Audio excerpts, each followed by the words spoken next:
94,000 शिक्षक करें, वो शिक्षक जो STET 94,000 शिक्षक बहाली और स्टेट 2019 नियुक्ति पर शिक्षा मंत्री से पूछे गए बड़े सवाल। शिक्षा मंत्री सक पकाए हैं। अभी विभा जी आप विभा जी चुप हो जाइए। ये सवाल आपने क्यों पूछ दिया? STET 2019 और 94,000 शिक्षक बहाली के सवाल पर विभा जी करते नजर आए शिक्षा मंत्री जी। पूरा इंटरव्यू जरूर सुनिए। लाइव आकर क्या कहा उन्होंने ये भी आपको सुनवाएंगे। साथ में कल होने वाली है बड़ी सुनवाई national federation of the blind के केस में। कल क्या होगा ये दुविधा और आशंका अभ्यर्थियों के बीच है, पर पिछले दिनों की सुनवाइयों को अगर देखें तो सरकार और शिक्षा विभाग उदासीन रवैये से काम कर रहा है।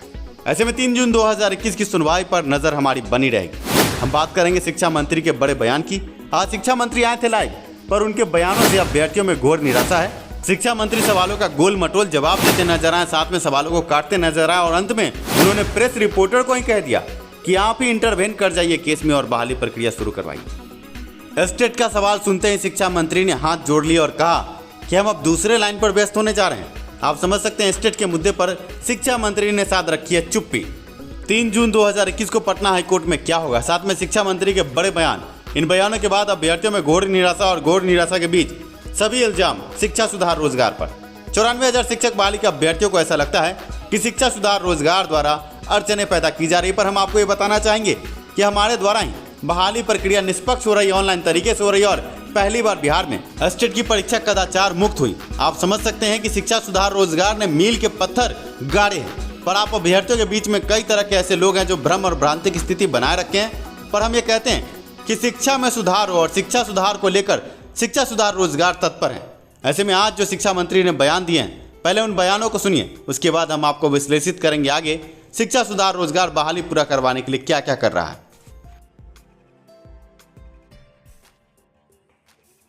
साथ इस वक्त लाइव जुड़ गई हूँ और आज हमारे साथ देखिए दूसरी खिड़की में बैठे हुए हैं बिहार के शिक्षा मंत्री विजय कुमार चौधरी जी। सर आपका बहुत बहुत स्वागत है हमारे इस फेसबुक लाइव पेज पर।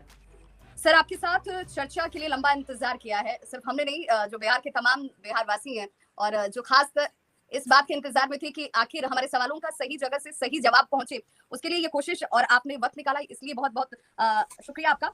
पहला ही सवाल प्रेस रिपोर्टर ने ऐसा दागा कि शिक्षा मंत्री झेपते नजर आए। उन्होंने कहा हमने आपके लिए टाइम नहीं निकाला है, हमने पूरे बिहार के लिए टाइम निकाला। ये केवल आपके लिए ही हमने वक्त निकाला ऐसे थोड़ी है, ये तो हमारे लिए भी जरूरी है ना कि आप मेरी आवाज दर्शकों तक पहुंचाते हैं, मतलब सरकार की आवाज लोगों तक पहुंचे। ये तो सरकार के और विभाग के शिक्षा विभाग के हित का मामला है। उनके लिए क्या आप कर रहे हैं ये उन तक पहुंचना बहुत जरूरी है। ऐसे में उस कंफ्यूजन को दूर करने की कोशिश इस प्लेटफॉर्म के जरिए हम कर रहे हैं। सबसे पहले विजय चौधरी जी मैं आपसे यही जानना चाहूंगी और चर्चा की शुरुआत भी इस बात से, चूंकि आप शिक्षा विभाग देखते हैं, शिक्षा बच्चों का भविष्य वर्तमान सब कुछ इससे जुड़ा हुआ है। शिक्षा के दृष्टिकोण से बिहार अन्य राज्यों की तुलना में कहाँ स्टैंड करता है आपके अनुभव से और आपके जानकारी के हिसाब से इस वक्त ये स्टैंड कहाँ कर रहा है? विभा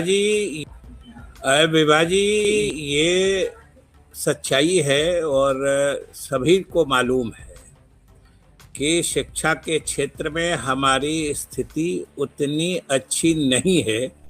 धन्यवाद शिक्षा मंत्री जी कि आपने स्वीकार किया कि शिक्षा के क्षेत्र में हमारी स्थिति अच्छी नहीं है। पर क्यों अच्छी नहीं है, आपकी सरकार क्या कर रही है? जितनी हम अच्छा करना चाहते हैं या जिस ऊंचाई तक, अच्छाई के जिस स्तर तक हमें पहुंचना चाहिए था, उस स्तर तक हम नहीं पहुंच पाए हैं। लेकिन इसमें भी कोई दो राय नहीं है कि जब से हम लोगों की सरकार आई है या जब भी जो सरकारें हैं, हम लोगों ने बहुत ही मुस्तैदी से और कारगर ढंग से शिक्षा के क्षेत्र में प्रगति करने की कोशिश की है। और इसको मापने के जो भी मापदंड या आंकड़े होते हैं, चाहे आप लिटरेसी के मामले में ले लीजिए या दूसरी चीज़ों के मामले में ले लीजिए, तो ये हो सकता है कि आपके आंकड़े अन्य राज्यों की तुलना में हम पीछे दिख रहे हों, लेकिन हम जहाँ थे वहाँ से हम बहुत आगे बढ़े हैं। सही कहा शिक्षा मंत्री जी, हम बहुत आगे बढ़े हैं। पिछले 8 सालों से बिहार में शिक्षक बहाली ठप पड़ी है, शिक्षा व्यवस्था अधर में है, एक शिक्षक के हवाले पूरा स्कूल है। हम बहुत आगे बढ़ चुके हैं, इतना आगे कि 2-4 दिनों में हम चांद पर पहुंचने वाले हैं और 2-4 दिनों में मंगल पर हमारा स्कूल होगा। पर शिक्षक, न जाने कितने ही शिक्षक पाताल लोक में समा चुके हैं इस कोरोना प्रकोप में। भुखमरी, बेरोजगारी के कारण कितने ही शिक्षक फांसी लगा रहे हैं। सही बात है, आप चांद पर स्कूल खोलिए, पर बेरोजगार शिक्षकों की दशा यह है कि अब शिक्षक पाताल लोक में पहुंच रहे हैं। सर सवाल यही कि हम जहां थे हम उससे आगे बढ़ने की ही कोशिश करते हैं। जब दूसरे राज्य शून्य से आज अगर 100 तक पहुंच रहे हैं तो हमारी रफ्तार धीमी क्यों रह गई, हम क्यों पीछे रह गए और उसका खामियाजा बच्चे क्यों उठाएं, ये भी सवाल उठता है। क्योंकि दायित्व तो सरकार का ही है कि उनको बेहतर व्यवस्थाएं दी जाए, उनका सही डेवलपमेंट हो पाए। क्योंकि अगर सिर्फ व्यवस्था की कमी से बच्चे उस लेवल पर ना पहुंच पाए जहां पर उन्हें पहुंचने चाहिए था तो फिर ये कोशिश अधूरी नजर आती है। सही कह रहे हैं आप कि बिहार शिक्षा के साथ साथ अन्य विकास के मानकों पर भी आपको पीछे दिखता है। हमारी प्रगति देखने में अन्य राज्यों की तुलना में आपको धीमी या कमजोर दिखती है। सुन लिया आपने, शिक्षा मंत्री ने अपनी और सरकार की कमी एक बार फिर से मानिए पड़ी सवाल का जवाब जो उन्होंने दिया है। भैया जवाब सुनकर तो हम भी चकरा गए। बिहार को उन्होंने पिछड़ा, लैंड लॉक स्टेट और न जाने क्या क्या कहा, पर सही सवाल का जवाब नहीं दिया। पत्रकार ने पूछा कि शिक्षा का स्तर कैसे ठीक हो, उन्होंने बिहार की कमियां गिना दी। वाह शिक्षा मंत्री जी वाह। लेकिन इसके कई कारण रहे हैं, पीछे से ऐतिहासिक कारण भी हैं। हमारे पिछड़ेपन का अगर इसे मतलब इसको पूरे तौर पर देखिए, पूरे स्थिति को पर नज़र डाल के देखिए तो इसके ऐतिहासिक के साथ साथ भौगोलिक कारण भी रहे हैं। कि आप बिहार को अगर जानती हैं तो आप समझिए कि बिहार एक लैंड लॉक्ड स्टेट है, मतलब जिसको हम लोग थलरुद्ध जगह कहते हैं, और हमारे पास प्राकृतिक संसाधनों की प्रचुरता नहीं है। मतलब भौगोलिक दृष्टिकोण से हम उतने भाग्यशाली नहीं हैं। आप दूसरे प्रदेशों को देखिए जो विकसित प्रदेश हैं आज अपने देश के, उन पर नजर डालिए तो किन्हीं को अगर किसी प्रदेश में अगर सोने की खान है, किसी प्रदेश में अगर हीरे की खान है। सोने और हीरे की खान, हाँ शिक्षा मंत्री जी, पर बिहार में भी एक खान है। बिहार में बेरोजगार युवा शिक्षक अभ्यर्थियों की खान है। किसी प्रदेश में अगर सैकड़ों किलोमीटर का उनको कोस्टल किनारा, समुद्री किनारा मिला हुआ है जिससे उनकी अर्थव्यवस्था सुदृढ़ शुरू से बन गई है, या विकास के ये सब कारक तत्व के रूप में उनको आगे बढ़ने में सहायक सिद्ध हुए हैं, तो इसमें कोई बिहार वासियों का दोष नहीं हम मान सकते। ये भी बात सही है। मेरा कहना ये नहीं है कि हमने जो किया या पिछले समय में जो हमारी प्रगति हुई है हमें और अच्छा करना चाहिए था, लेकिन हमारे पिछड़ेपन के कई ऐसे कारण भी रहे हैं जो हमारे नियंत्रण में नहीं थे। सही कहा शिक्षा मंत्री जी, आपके नियंत्रण में नहीं और अब अनियंत्रित होकर आप कहीं गिर न जाए। अगला सवाल, अब आप भाग खड़े होंगे। इस सवाल का जवाब शिक्षा मंत्री नहीं दे पाए। सवाल था कि नियोजन और नियुक्ति पत्र कब मिलेगा। शिक्षा मंत्री क्या सुन रहे हैं? शिक्षा मंत्री से सवाल पूछा जा रहा है कि नियोजन और नियुक्ति पत्र कब दिया जाएगा। वो सुनते हैं कि समय कम है, ठीक है हम अगली बार आपसे मिलने आते हैं, अगली बार आपसे बात करेंगे। सवाल को काटते नजर आए शिक्षा मंत्री जी। परीक्षा आपकी तरफ से ऑर्गेनाइज की जाती है। अब नियुक्ति से जुड़ा हुआ मेरा सवाल है आपसे कि परीक्षा आप ऑर्गेनाइज करते हैं, पर्पस तो यही है कि लोगों को रोजगार मिले। परीक्षा होती है, नियुक्ति को लेकर वो सफल भी होते हैं, लेकिन बात कहां जाकर अटक जाती है कि उन्हें ज्वाइनिंग लेटर नहीं मिल पाती है, वो स्कूलों में नहीं पहुंच पाते हैं, वो पढ़ा नहीं पाते हैं और वो खुद भी सबल नहीं हो पाते हैं आर्थिक तौर पर। गौर से सुनिएगा शिक्षा मंत्री ने क्या कहा। शिक्षा मंत्री ने सीधे तौर पर कहा समय कम है, आपने सही कहा, ओके टाटा बाय बाय खत्म। जैसे कभी कभी भाजी हम आपके दोनों बात के संबंध में बता दें। एक तो आप सही कर रही हैं कि अब समय कम बच रहा है, लेकिन हम आपको आश्वस्त करते हैं कि फिर आगे के दिनों में भी जब आपको जरूरत होगी या जब आप उचित समझेंगे हम लोग फिर बैठ के बात कर सकते हैं। तालियां तालियां तालियां इस जवाब पर। क्या जवाब दिया है शिक्षा मंत्री जी? अपने बिहार के आपके दर्शकों के जनता के हित में आप सवाल जवाब वो पूरा करने तक हम आपसे बिल्कुल इस चर्चा को हम आगे भी कंटिन्यू करने वाले हैं। दूसरी बात आप नियुक्ति को लेकर सर मैं जरूर दूसरी बात आप नियुक्तियों के संबंध में जो बातें कर रहे थे, बिल्कुल हम आपको बता दे रहे हैं कि अभी जब हम आपसे बात कर रहे हैं लगभग 1,20,000 30,000 करीब माध्यमिक और उच्चतर माध्यमिक यानी सेकेंडरी एंड हायर सेकेंडरी और 90,000 करीब एलिमेंट्री स्कूल्स, प्रारंभिक विद्यालय, मतलब 1 to 8 क्लासेज, ये हमारे वैकेंसीज रिक्तियां विज्ञापित हैं। उस पर आवेदन लेके हम लोग प्रोसेसिंग कर चुके हैं और सिर्फ हम 1 सप्ताह के अंदर उनको नियुक्ति पत्र दे सकते हैं। क्या नियुक्ति पत्र दे सकते हैं? क्या मेरी कान सही सुन रहे हैं? 1 सप्ताह के भीतर नियुक्ति पत्र मिलने वाली है? अरे फिर से सुनो यार, क्या कहा उन्होंने? हम 1 सप्ताह के अंदर उनको नियुक्ति पत्र दे सकते हैं। ये कौन सा पत्र होता है? नियुक्ति पत्र। उनको नियुक्ति पत्र दे सकते हैं। जो भी देना जल्दी दीजिए। जो भी आप बोल रहे हैं सही बोल रहे होंगे। लेकिन अब कुछ एक विकलांग संघ है। मंत्री जी विकलांग नहीं दिव्यांग होता है, कहीं आप पर केस ना हो जाए। अब दिव्यांग को विकलांग कहना कानूनन जुर्म भी है। उनका पर वो आप ये बता रहे हैं कि बस एक सप्ताह का इंतजार 94,000 शिक्षक करें।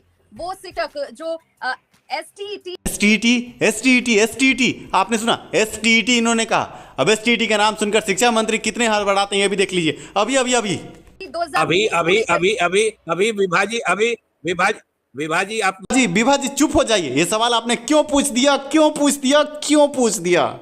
अधूरी रह गई, ऐसे में दर्शक गुमराह हो जाएंगे आपके। गुमराह हो नहीं जाएंगे मंत्री जी, हम तो गुमराह हो चुके हैं। हमने कहा कि हम एक सप्ताह में नियुक्ति प्रक्रिया पूरी करने की नियुक्ति प्रक्रिया पूरी करने की स्थिति में है। मामला हमारे पटना हाईकोर्ट में लंबित हो गया है और माननीय उच्च न्यायालय ने उस पर रोक लगा दी है। दिव्यांगों के लिए 4% आरक्षण देने के मुद्दे पर हम लोगों ने एफिडेविट करके माननीय न्यायालय को कहा है कि आप 4% आरक्षण जो प्रावधान है हम लोग हर हालत में विकलांगों को, दिव्यांगों को देंगे। ये हुई ना बात, ये नई बात कही है मंत्री जी ने। दिव्यांगों को आरक्षण देंगे, दिव्यांगों को आरक्षण देंगे, दिव्यांगों को आरक्षण देंगे। सदन से लेकर मीडिया में, मीडिया से लेकर सड़क पर, हर जगह बस यही बात। ये नई बात है, ये एकदम नई बात है। इन्होंने कभी ऐसा बोला ही नहीं, ये पहली बार इन्होंने बोला है। ये तो ब्रेकिंग न्यूज है। आप अगर चाहिए तो वो 4% हम लोग अभी आपके बाकी 96% की बहाली करने की हमको इजाजत दीजिए, और नहीं तो वो 4% भी सरकार की तरफ से, विभाग की तरफ से हम लोग बिल्कुल ट्रांसपेरेंटली बहाल करना चाहते हैं, subject to the satisfaction of the court. आपने कहा कि आपके संतुष्टि के हिसाब से हम करेंगे, लेकिन हमको करने दीजिए। अब आज भी जब हम आपसे बात कर रहे हैं, हम उम्मीद करते हैं कि अब ये तो आप माननीय न्यायालय से, यही तो हम बता रहे हैं कि आज हम जब आपसे बात कर रहे हैं, वहां मुख्य न्यायाधीश जो है पटना उच्च न्यायालय के, उनके न्यायालय में अभी भी सुनवाई चल रही है। सुनवाई चल रही है? अभी सुनवाई चल रही है? अभी तो पटना हाईकोर्ट में सुनवाई नहीं है। सुनवाई तो 3 तारीख को है। मंत्री जी अपने आंकड़े ठीक करके बोला कीजिए। मंत्री जी आप मंत्री, आप शिक्षा मंत्री, आप शिक्षा मंत्री, आप शिक्षा मंत्री हैं। अभी भी सुनवाई चल रही है और हम लोग यही कह रहे हैं कि आप जो कहिएगा रिजर्वेशन का हम लोग कर देंगे, नियुक्तियां करने दीजिए, हम उनसे इजाजत मांग रहे हैं। सर फिर भी चूंकि आपके ऊपर उम्मीद है, आपके बातों पर लोग यकीन करते हैं और आप इस बात को मानते हैं कि अगर इतने शिक्षक कम हैं तो उसका सीधा असर बच्चों के ग्रोथ पर है, बच्चों के एजुकेशन पर है, तो उन लोगों को जल्द से जल्द नियुक्ति की जा सके, क्योंकि एक लंबा इंतजार किया सर। उम्मीद जब टूटती है तो बिल्कुल मैं इतना जानना चाहती हूँ, बहुत एकदम क्लियर कट, मैं सिर्फ आपसे इतना जानना चाहती हूँ सर, कितना इंतजार करें? 1 महीना कर ले, 2 महीना कर ले, 3 महीना कर ले, आप कुछ तो एक डेडलाइन बता दीजिए।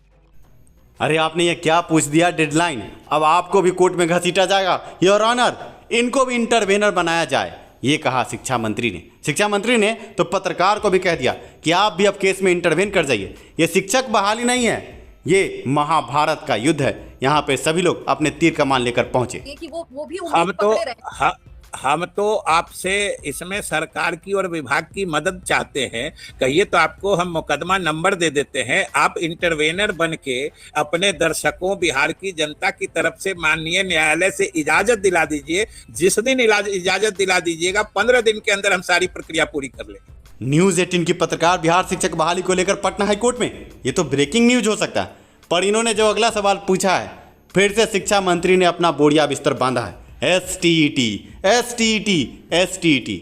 बहाली कब होगी? सर मेरा अगला सवाल एसटीईटी 2019 से संबंधित है। अब विभाजी इसको हम लोग अब अगले अंक में रखेंगे। आपको हम आश्वस्त करते हैं कि हम लोग आपके अगले अंक या अगले एपिसोड या अगला जो भी कहिए अंक, अगला एपिसोड, मिलते हैं अगले एपिसोड में, मिलते हैं अगले अंक में। आगे क्या होगा शिक्षक बहाली में जानने के लिए देखते रहिए न्यूज 18 शिक्षा मंत्री के साथ। वाह शिक्षा मंत्री जी वाह। इस सवाल के साथ ही मैं अपने इस लाइव को खत्म कर दूंगी, क्योंकि देखिए ये कुछ बहुत महत्वपूर्ण सवाल हैं जिस पर उम्मीदें लोगों की टिकी, और मैं नहीं चाहती हूँ कि जो लोग इस वक्त हमारे साथ जुड़े हुए हैं उनकी उम्मीदें जो है वो सिर्फ सवाल के दायरे में फिर एक बार रह जाए। मैं चाहूंगी कि आप कुछ आश्वस्त जरूर कर दें ताकि लोगों को उम्मीद रहे कि देखिए जब शिक्षा मंत्री हमारे साथ थे, क्योंकि लोगों को ये लग रहा था कि हम अप्रोच ही नहीं कर पाते, हम अपनी बात आखिर कहें तो कैसे कहें।